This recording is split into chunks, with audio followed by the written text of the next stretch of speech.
আসমানিরে দেখতে যদি তোমরা সবে চাও, রহিমউদ্দির ছোট্ট বাড়ি রসুলপুরে যাও। বাড়ি তো নয় পাখির বাসা, ভেন্না পাতার ছানি, একটুখানি বৃষ্টি হলেই গড়িয়ে পড়ে পানি, একটুখানি হাওয়া দিলেই ঘর নড়বড় করে, তারই পরে আসমানিরা থাকে বছর ধরে। ঠিক তেমনিভাবে আজ যদি কবি জসিমউদ্দিন বেঁচে থাকতেন, তাহলে এই যে নীলমণিকে আপনারা দেখতে পাচ্ছেন, এই নীলমণিকে নিয়ে কবি জসিমউদ্দিন হয়তো এরকম একটি কবিতা লিখতেন। আসলে কবি কবিতাটি লিখেছেন বহুদিন আগে, তার সচক্ষে যেটি ধরা পড়েছিল সেটি দেখে। কিন্তু এত বছর পরেও একজন মানুষ আছেন যিনি কিনা এরকম একটি কি বলবো খড় তালপাতা দিয়ে এই যে এখানে আশ্রিত, তার জীবনের গল্পটা একটু শুনবো। তার আগে তার বাইরের দৃশ্যটা একটু দেখাই, আসেন এদিকে আসেন, তার বাড়ির দৃশ্য দেখাই, পুরোটা একটু দেখান দেখি, এদিক থেকে দেখান, এদিকে আসেন। দেখুন, এ যেন বাস্তবের আসমানির বাড়ি আমাদের দেখার সুযোগ হয়নি, কিন্তু নীলমণি, বৃদ্ধা বয়স্ক নীলমণির বাসা আমাদের দেখার সুযোগ হয়েছে। একটু একটু বের এদিকে আসেন কষ্ট করে। আচ্ছা, আপনার দুঃখের গল্পটা একটু শুনতে চাই এবং দেশবাসীকে শোনাতে চাই। আপনার অবস্থাটা আসলে এমন কেন? আমার কিচ্ছু নাই। আপনার কিছু নাই? না। আচ্ছা, আমি যে কথাগুলো বলছি এগুলো বুঝতে পারছেন আপনি? বুঝতে পারছেন? আপনার স্বামী সন্তান আছে?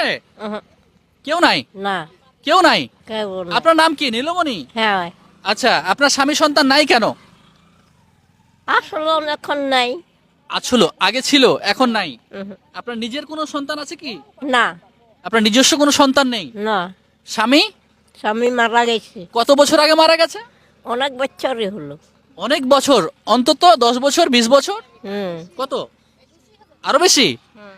আচ্ছা, এখন আপনার যদি ধরে নেই 20 বছর ধরে আপনার স্বামী মারা গেছে, তাহলে আপনার জীবনটা কি এভাবেই চলছে?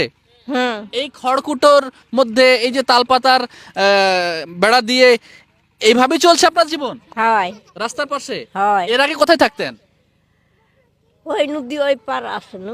ওই পার আসিলেন? হয়। তাহলে আপনার কোনো ছেলে নাই, কোনো সন্তান নাই, কোনো মেয়ে নাই, আপনার স্বামীও নাই?